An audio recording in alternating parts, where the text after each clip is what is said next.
perbandingan kontribusi pajak terhadap total pendapatan daerah di Kalbar lebih rendah dibandingkan dengan beberapa provinsi lain di Pulau Kalimantan. Adanya saldo ekonomi sangat berdampak pada PAD Kalimantan Barat.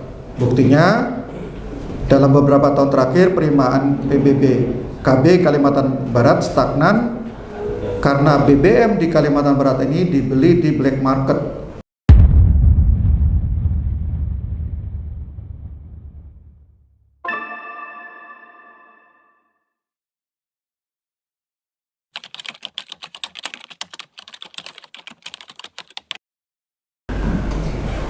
Jadi Bapak Ibu sekalian, bahwa pajak atau retribusi itu dipungut karena memang kita harus berkontribusi dalam pembangunan yang ada di daerah kita, termasuk nanti juga nasional.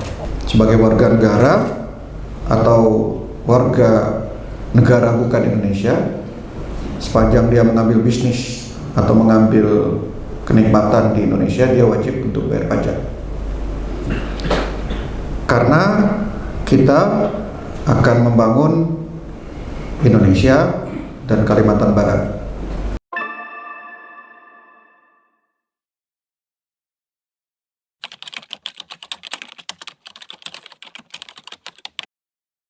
Jadi kalau kita lihat Kalimantan Barat itu, pada tahun 2023 IPM-nya itu 70,47%, meskipun indeks pembangunan manusia ya. Jadi meskipun menunjukkan peningkatan yang konsisten setiap tahunnya, pembangunan manusia di Kalimantan Barat itu masih di bawah rata-rata nasional yang sekarang sudah 74,39%. Jadi sebagai pebisnis atau kerja di perusahaan, kita harus punya satu pandangan yang sama bahwa Kalimantan Barat butuh modal, butuh uang untuk menguatkan IPM generasi-generasi muda kita berikutnya.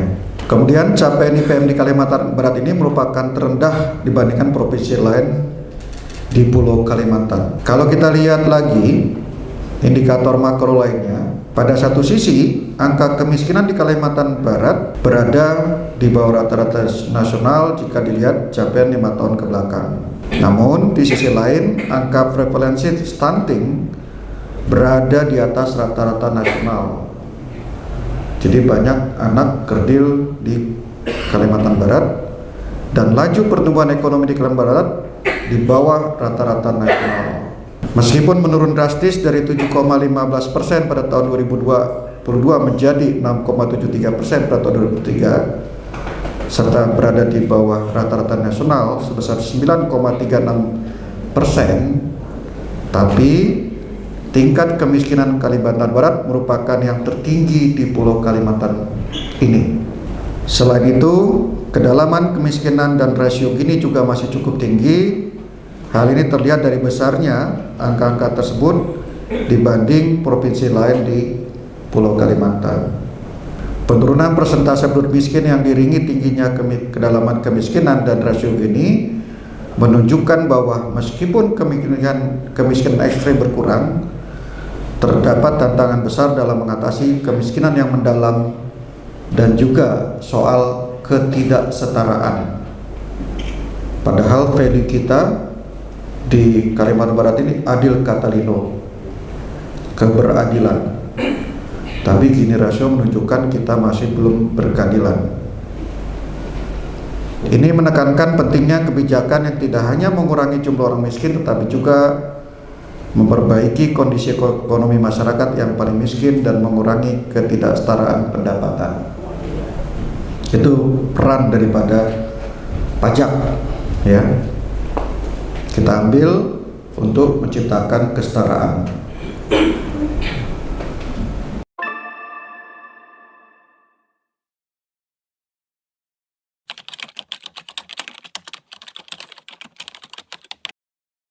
Di tingkat nasional, pemerintah mendorong pemerintah daerah di Kalimantan Barat ini untuk terus mandiri dan tidak menyusu ke pemerintah pusat.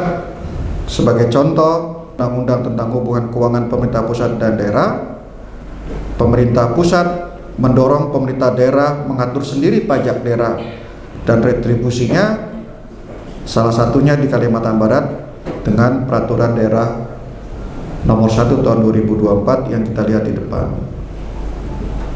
Ada 7 pajak, yaitu pajak kendaraan bermotor, biaya balik nama kendaraan bermotor, pajak alat berat, pajak bahan bakar kendaraan bermotor, pajak air permukaan, pajak rokok, option, pajak mineral bukan logam dan batuan.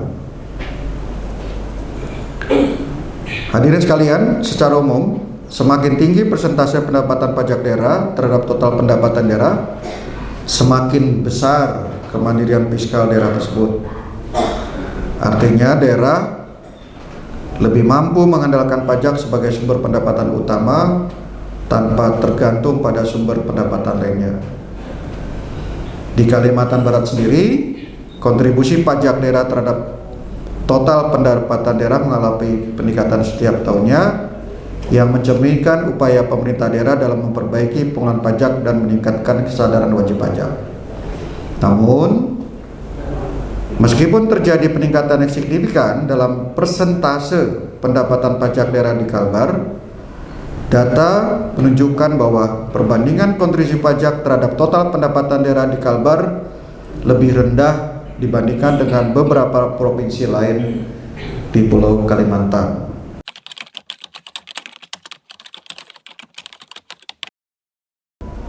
Pada kesempatan ini saya akan lebih memperdalam terkait dengan pajak bahan bakar kendaraan bermotor dan pajak alat berat. PBB-PKB itu merupakan pajak atas penggunaan bahan bakar kendaraan bermotor dan alat berat. Jadi bukan hanya kendaraan bermotor, termasuk juga industri-industri alat-alat yang ada di pabrik. Pajak ini bersifat salesman, yang artinya wajib pajak berkewajiban untuk menghitung, membayar, dan melaporkan sendiri pajak yang terhutang. Dipungutnya ketika penyedia menyerahkan bahan bakar kendaraan bermotor kepada penyalur atau konsumen. Penyedianya adalah produsen atau importir bahan bakar kendaraan bermotor, seperti di Kalbar ini yang terkenal adalah Pertamina dan AKR. Tarifnya 10%, kendaraan umumnya adalah 50%, lebih kecil dari tarif kendaraan pribadi. Ya. Pada tahun 2024, pemerintah provinsi memberikan insentif pajak berupa pengurangan tarif pajak sebesar 25%.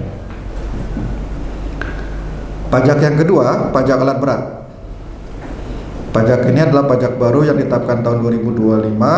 Pajak alat berat ini merupakan pajak atas kepemilikan atau pengusahaan alat berat dan bersifat official assessment, jadi bukan self assessment. Jadi dihitung oleh aparat.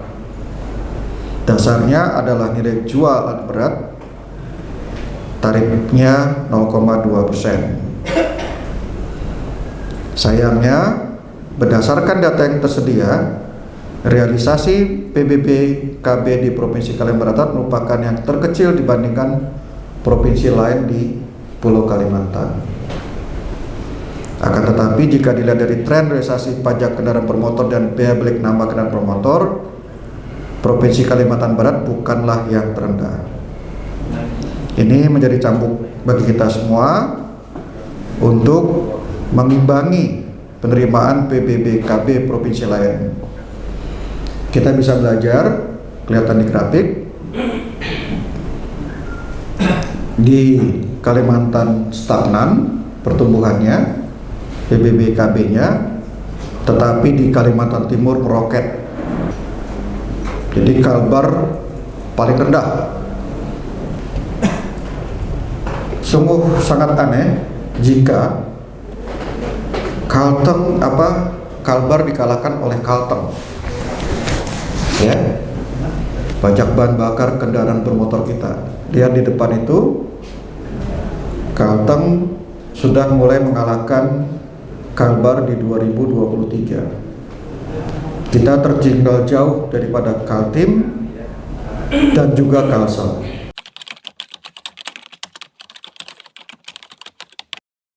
Proses pemungutan PBB-KB dilakukan oleh penyedia saat menyerahkan bahan bakar kepada penyalur.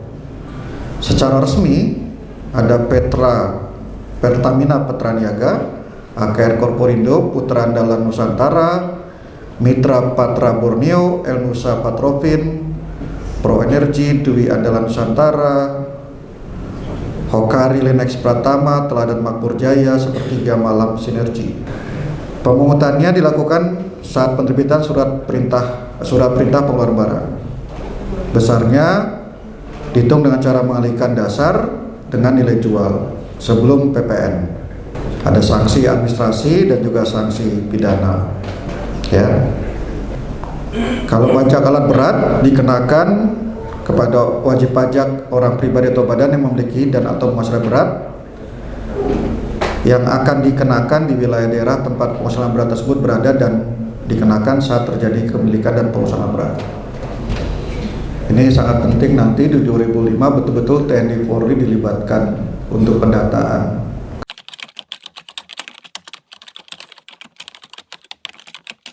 Dalam proses pemungutan pajak ini tentunya banyak permasalahan dan tantangan yang dihadapi. Ini sesuai dengan arahan Pak Prabowo ya, Presiden kita ya. Masalah besar dalam peningkatan kepatuhan perpajakan di Indonesia umumnya dan Kalimantan Barat khususnya sebagai foreign border area adalah keberadaan shadow atau underground atau black market ekonomi, yaitu banyaknya aktivitas yang berkontribusi terhadap roda perekonomian tetapi tidak tercatat sehingga penarikan pajaknya pun minim. Saya kemarin datang ke Bintang Timur, peternakan, salah satu cerita dinas peternakan dulu tidak pernah tercatat. Begitu ada penyakit mulut kuku baru tercatat adanya peternakan di sana. Meningkatnya shadow ekonomi juga sebagai konsekuensi perubahan struktur perekonomian yang mengarah pada perdagangan online dan tingginya sektor informal. Kita tentu paham sektor informal banyak yang belum tersentuh pajak dan menjadi potensi yang sedang digali oleh Presiden Prabowo Subianto. Jadi kira-kira nanti mungkin kalau sempat tahun ini sudah dipilot, tim dari Koramil akan diturunkan untuk melakukan pendataan kebun-kebun 2 juta hektar yang belum terdata ya di Indonesia ini untuk dipungut. Waktu acara Forkompimda di Sentul, perintah Prabowo ambil 50% atau dipenjarakan. Shadow ekonomi terbagi dalam 4 aktivitas, yaitu underground production, illegal production, informal sector production, dan production of household for own final use. Dalam underground production ini adalah aktivitas produktif yang legal tetapi sengaja disembunyikan dari otoritas publik untuk mengelak dari pajak dan aturan lainnya. Illegal production adalah aktivitas produksi yang menghasilkan barang dan jasa yang dilarang oleh hukum. Tambang emas ilegal ya, yang merusak stunting, yang menciptakan stunting di Kalimantan Barat karena merkurinya tidak terkendali. Pak Kapolda kemarin sudah nguraikan tuh di acaranya tahun lalu. Ketiga, informal sector production adalah aktivitas produksi legal yang menghasilkan barang dan jasa dalam skala produksi kecil oleh pihak yang umumnya tidak berbadan hukum. Sedangkan production of household for own final use adalah produksi rumah tangga untuk digunakan sendiri. Nyata sekali 4 kategori tersebut kerap luput dari penarikan pajak di Kalimantan Barat. Adanya shadow ekonomi ini sangat berdampak pada PAD Kalimantan Barat. Buktinya dalam beberapa tahun terakhir penerimaan PBB KB Kalimantan Barat stagnan karena BBM di Kalimantan Barat ini dibeli di black market dari Sumatera, oplosan Sumatera atau dari Malaysia, berbatasan lewat kebun-kebun. Itu sudah terdata lewat satelit, lewat BIG ya, mobilisasi termasuk sampai dengan titik koordinatnya. Tidak hanya di Kalimantan Barat, beberapa daerah lain yang saya sempat bertugas juga mengalami masalah yang sama terkait shadow ekonomi ini. Di Jambi misalnya, pengoboran ilegal minyak mentah terjadi, kemudian dioplos dan dikirim ke daerah lain yang melibatkan aparat penegak hukum sampai dimasukin di Patsus ya di Jambi, yang melibatkan aparat penegak hukum sangat banyak terjadi, termasuk telah didata oleh BPA Migas dikirim ke Kalimantan Barat dari jalur Sumatera. Jadi pertemuan sebelumnya sudah diuraikan, tinggal kita mau ambil datanya atau tidak. Waktu saya bertugas di Kalimantan Selatan, banyak dijumpai penambangan tanpa penanganan kerusakan lingkungan dan merambah area pihak lain. Jika saja pemilik izin tambang menjalankan kewajibannya mengembalikan fungsi lahan, mungkin tidak akan ada sultan yang berkelimpahan kemewahan karena biaya yang mereka keluarkan sebenarnya tinggi untuk melakukan reklamasi tersebut. Hadirin sekalian, shadow ekonomi di Indonesia diperkirakan bernilai 8-19% dari produk domestik bruto dengan estimasi 1.968 triliun. Itu dilaporkan ke Pak Prabowo. Karena itu di tingkat nasional sedang dilakukan beberapa hal yang bisa untuk mengambil pajak kita lagi, ya, termasuk untuk membiayai makan bergizi gratis yang sudah disiapkan. Saya kemarin di Kuburaya, di Koramil, ternyata sudah siap dapur umumnya.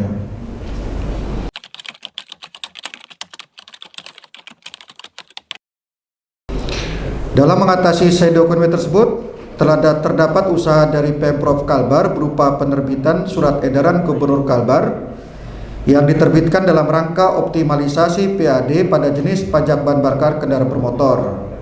Saya ulangi lagi poin-poin isinya.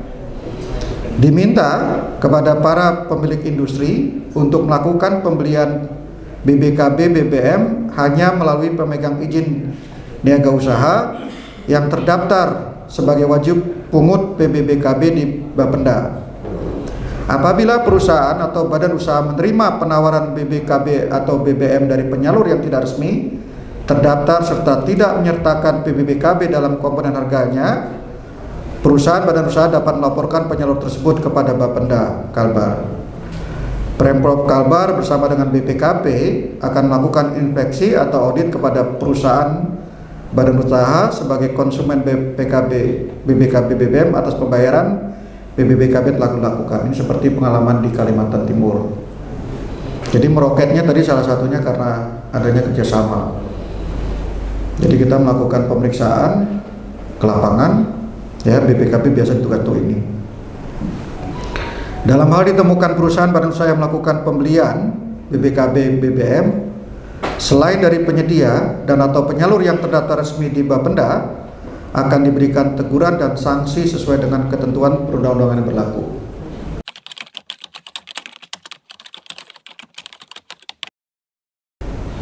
Untuk meningkatkan efektivitas pengelolaan PAD khususnya dalam pajak, Bapenda dapat juga menerapkan strategi berikut, ya. 1. Melaksanakan tertib penerimaan pajak, melaksanakan secara optimal pemungutan pajak daerah, melakukan pengawasan dan pengendalian. Satu yang Pak Sekda saya usulkan, mendidik semua Piskus Bapenda dirindam, ya, dan membentuk satuan tugas yang bertugas mengawasi pemungutan di lapangan.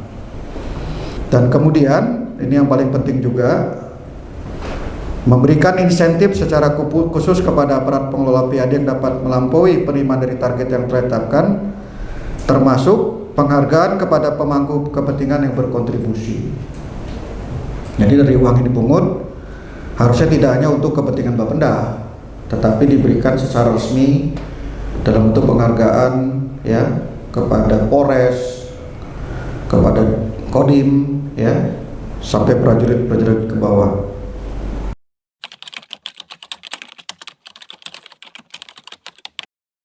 Untuk menghindari tantangan dalam pemungutan pajak, pseudo ekonomi tadi, rencana aksi yang harus dilakukan oleh Bapenda Kalbar yang masih tertunda adalah membentuk satuan tugas khusus yang melibatkan BPKP, Kementerian Keuangan, dan TNI Polri untuk intensifikasi pemungutan pajak. Jadi pendataan secara elektronik sudah tersedia di Bea Cukai, kapan datang, berapa tahun yang lalu, alat beratnya sudah ada semua di sana. Ya, dari luar negeri. Kalau dalam negeri mungkin dari Pelindo. Ya, kita butuhkan TNI Polri untuk mendata secara fisik ke lapangan. Ya, alat-alat berat yang sekarang aktif maupun tidak aktif di lapangan. Bisa memanfaatkan nanti dari datanya badan big ya. Kemudian bersinergi dengan instansi lain dalam pendataan rutin perusahaan persewaan alat berat, termasuk pengembangan aplikasi pendataan digital, termasuk tadi pembayarannya. Tadi saya bilang Pak Sekda kalau perlu dikompetisikan saja mana payment sistemnya yang paling efektif, biar Bank Kalbarnya lebih semangat untuk meningkatkan teknologinya, gitu kan. Tadi melakukan pendataan langsung ke lapangan terkait penggunaan alat berat oleh wajib pajak, jadi tidak cukup hanya dari datanya Bea Cukai atau dari Pelindo. Memberikan sanksi denda kepada wajib pajak yang lalai dan merumuskan nota kerjasama dengan aparat penegak hukum, dalam hal ini kejaksaan sebagai pengacara negara untuk menangani wajib pajak yang membandel secara legal.